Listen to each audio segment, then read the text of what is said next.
મારું નામ પંકજ ગુનાવાર છે. મોટા જુના ગામનો સરપંચ. બગદાણા સ્થિત જે નવનીતભાઈ બાળકિયા ઉપર જે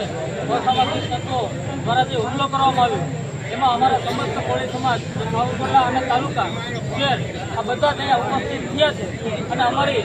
માંગણી છે અને આ જે ઘટના બની છે અમે શબ્દોમાં વખોડીએ છીએ અને આવનારા દિવસોની અંદર આવી ફરીવાર ઘટના ન બને અને અસામાજિક તત્વોએ જે પણ કોઈ હુમલો કર્યો છે અમારે કોઈ જ્ઞાતિ પ્રત્યે કોઈ વાંધો વિરોધ નથી, પરંતુ જે કોઈ આવા અસામાજિક તત્વોએ જે અમારા ભાઈ ઉપર હુમલો કર્યો છે, ક્રૂર અને નિર્દયી જે હુમલો કહેવામાં આવે છે એવો હુમલો અમારા ભાઈ ઉપર જ્યારે કરવામાં આવ્યો ત્યારે અમારા સાવરકુંડલા શહેર અને તાલુકાના સમસ્ત કોળી સમાજ દ્વારા અમે આજે આવેદનપત્ર આપવામાં આવ્યું છે અને કહેવામાં આવ્યું છે કે જે કોઈ પણ આ ગુનેગાર હોય તેમને છોડવામાં ન આવે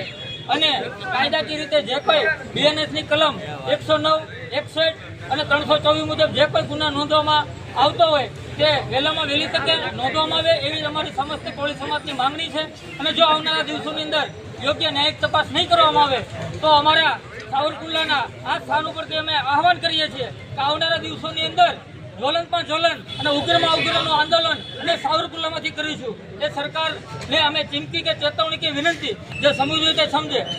જય જય કોળી સમાજ.